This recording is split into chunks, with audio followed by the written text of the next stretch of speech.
We get asked a lot of questions about two things, pickling salt and pickling vinegar. So I'm just going to let you know the difference between regular salt and pickling salt. You can use regular salt, but it's not ideal because it has additives in it, anti-caking ingredients. And what that does is it would make your brine cloudy. So you could use either kosher salt or salt that's specifically labeled, like this Bernardin is for pickling. And the other thing is vinegar. So this vinegar is just regular white vinegar.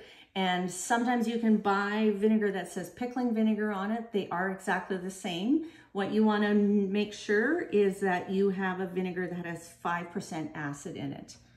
And all white vinegar does, so that is what you're looking for when you're making pickles. The ingredients that you need to make dill pickles are, of course, cucumbers, fresh field cucumbers, and then dill. So what I do, because I don't want to have these big, thick stalks in there, it just takes up too much room. So I've just pulled all the fronds and the seed heads off, and one bunch that we sell at the market is enough for one recipe of pickles, which makes 7 quarts. And people ask, can you use baby dill instead of this field dill? You can, but baby dill is not mature like that, so it doesn't have the seeds in it. So if all you have available to you is baby dill, I would use that and then maybe add a half a teaspoon of, or a quarter to a half a teaspoon of dill seed, which you can find in the spice section of a store. The other thing is my recipe that I use, I always put a few slices of green pepper in there just because it looks nice. You can also put a few chunks of carrots in just to break up all the green in a jar. You're gonna need fresh garlic, dried red chilies. I put 2 in per jar. You could only use 1, or you could eliminate that altogether if you don't want a little bit of spice to it. And then pickling spice, which is a mix of all kinds of spices. They do come with chili peppers in there, so you could break them up if you don't have your whole ones at home. And I always add pickle crisp to mine. It is something that they do recommend. Experts kind of can't come to conclusion whether it makes your pickles crispy, but I'm gonna use whatever means I can to make sure that my pickles are nice and crispy when I cook them up. So pickle crisp. And now we're gonna go to making our pickles. We have really detailed instructions on our website how to make the pickles and all the different steps that are involved. Again, the really important thing is read your recipe thoroughly, make sure you have all the ingredients, and make sure everything is clean. I've washed my jars in the dishwasher, so they're still nice and warm. I haven't touched the tops of them, so they are clean and ready to go.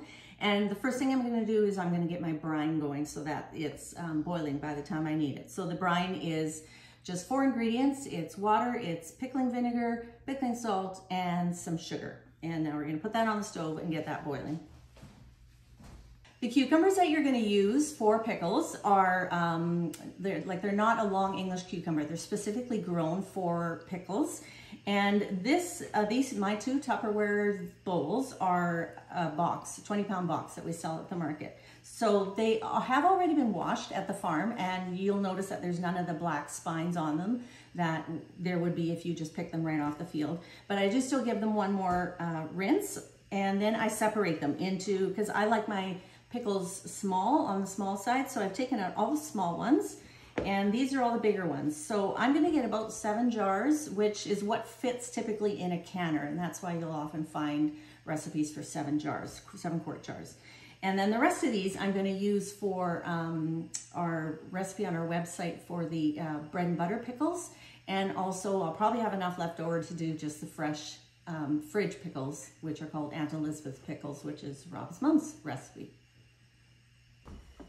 We are ready to start filling our jars, and you're going to be using wide mouth jars because the neck on the regular mouth jars is a little bit too small. You're going to be jamming pickles in here, so you need to be able to get your hand in there. So start with regular mouth jars, and we are now going to just add all the ingredients. So we're going to add about a half a teaspoon of pickling spice. I'm going to put in 2 chili peppers, and I always like to break them in half because I think it just makes it spreads that flavor around a little bit. 3 or so garlic cloves, depending on the size. You can add 4. I like to add a couple of pieces of green pepper in there just because I think it looks nice. and then some of the dill. So you're just gonna eyeball the dill here, and you're gonna take a look and divide it up into about 7 pieces. So you've got enough for 7 jars. Just fold it up accordion style and jam that in there as well. And then we're also gonna add some of the pickle crisp in there. Now you're gonna go to your cucumbers, and you're basically gonna be building 2 layers in here if you're using small ones. So pick out some of the bigger ones. I have not trimmed the ends off. If you want to, you can. It doesn't really make a difference. That's totally up to you. And take the bigger ones, and you're gonna just wedge them in. Bigger ones on the bottom layer.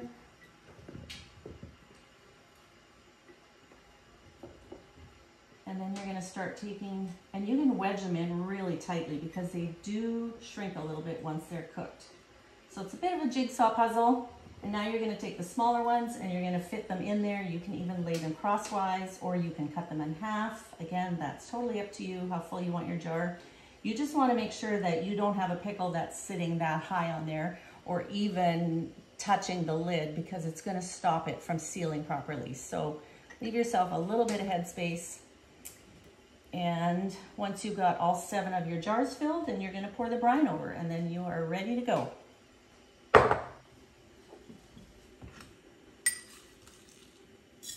So I have finished packing all the jars, and you can see that the amount that I sort of guesstimated was almost exactly right. I just have a few odd ones left over. So I brought my brine to a boil. That's all it needs to do, is so that it dissolves the sugar and the salt in there. And now I'm just gonna add to my, and it's kind of vinegary.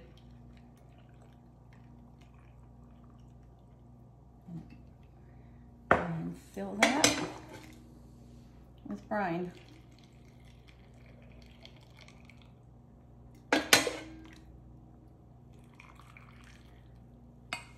I've got my jars all filled with brine, and now sometimes when the hot brine hits the cucumbers, you can actually just push it down a little bit. You want to try and get it as submerged as you can while still leaving a little bit of headspace.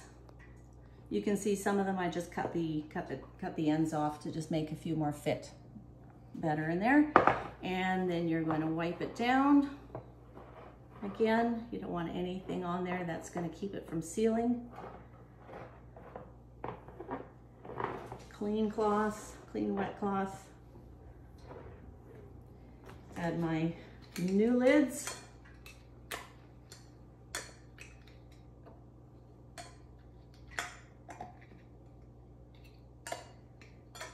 And put the rings on just until they stop. Just until they stop moving.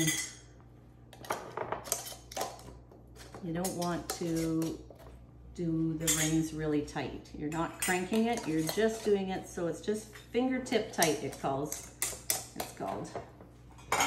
And then we're gonna put these in our canner, and we're gonna process them, starting to time the processing when the water reaches a boil for 10 minutes. Okay, I'm gonna put my 7 jars in. Water's boiling. It shows me on my meter that it's up to the right level for the altitude that we are. And put the lid back on, just double check again that it's in the green zone, and then start timing for 10 minutes.